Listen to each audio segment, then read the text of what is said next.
Mahkamah Konstitusi (MK) memutuskan partai atau gabungan partai politik peserta pemilu bisa mengajukan calon kepala daerah meski tidak punya kursi DPRD. Putusan dibacakan dalam sidang di Gedung MK Jakarta Pusat pada Selasa 20 Agustus. Hakim Konstitusi mengabulkan sebagian gugatan yang diajukan Partai Buruh dan Partai Gelora terhadap Undang-Undang Pilkada. Dalam pertimbangannya, MK menyatakan pasal 40 ayat 3 Undang-Undang Pilkada inkonstitusional.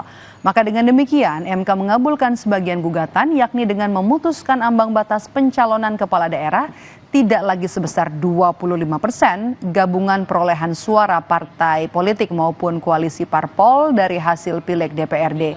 Kini ambang batas pencalonan kepala daerah partai politik disamakan dengan pencalonan kepala daerah jalur independen sebagaimana diatur dalam pasal 42 dan 42 Undang-Undang Pilkada.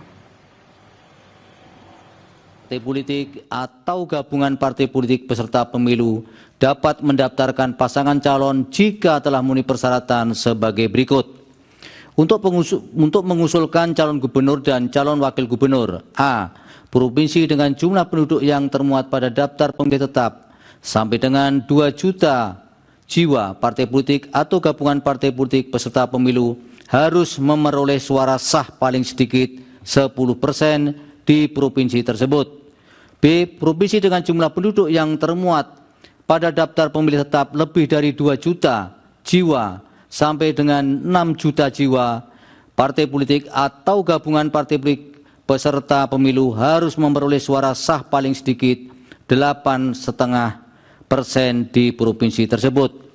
C. Provinsi dengan jumlah penduduk yang termuat pada daftar pemilih tetap lebih dari 6 juta jiwa sampai dengan 12 juta jiwa.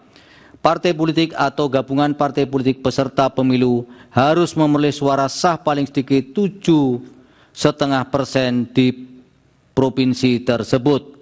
D. Provinsi dengan jumlah penduduk yang termuat pada daftar pemilih tetap lebih dari 12 juta jiwa.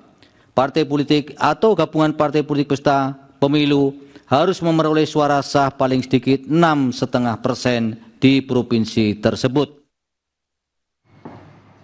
Partai Buruh sebagai salah satu pemohon menyambut baik putusan Mahkamah Konstitusi soal syarat pencalonan gubernur. Ketua Tim Khusus Pemenangan Partai Buruh, Said Salahuddin, menilai putusan Mahkamah Konstitusi soal syarat pencalonan gubernur memperkecil kemungkinan kota kosong di Pilkada Jakarta 2024. Dulu kemarin pakai 25% suara, sekarang oleh MK diubah karena MK memperbandingkan dengan syarat calon perseorangan. Gitu. Syarat perseorangan itu kan dengan dukungan KTP pemilih. Nah, oleh sebab itu yang paling make sense menurut MK itu harus dilihat kepada besaran populasi, jumlah penduduk dihitung pada DPT-nya, orang yang berhak memilih, DPT-nya berapa, dalam range berapa, maka ditentukan angka threshold-nya. Artinya angka threshold tidak lagi 25% seluruh Indonesia, tapi akan berbeda-beda sesuai dengan besaran jumlah DPT di setiap daerah. PDI Perjuangan juga menyambut baik putusan Mahkamah Konstitusi yang menyatakan partai politik tanpa punya kursi di DPRD dapat mencalonkan kandidat kepala daerah. Ketua DPP PDIP Eriko Sotarduga menyebut putusan ini berpotensi membuka jalan PDIP mengusung kandidat sendiri di Pilkada Jakarta. Soal peluang nama, PDIP telah mengantongi sejumlah nama, salah satunya adalah Anies Baswedan. Bahwa kita bisa maju sendiri, betul ya? Artinya bisa maju mengusung sendiri pasangan calonnya. Nah, tentu ini kan harus dipertimbangkan. Apakah kami mengajukan calon sendiri? Itu sudah pasti kalau itu. Apakah calon gubernurnya, ataukah calon wakil gubernurnya, ataukah kedua-duanya? Nah, ini belum diputuskan. Nah, apakah dalam hal ini, nanti pasti pertanyaan teman-teman nih, apakah Pak Ahok, apakah Pak Anies, apakah siapa lagi? Iya?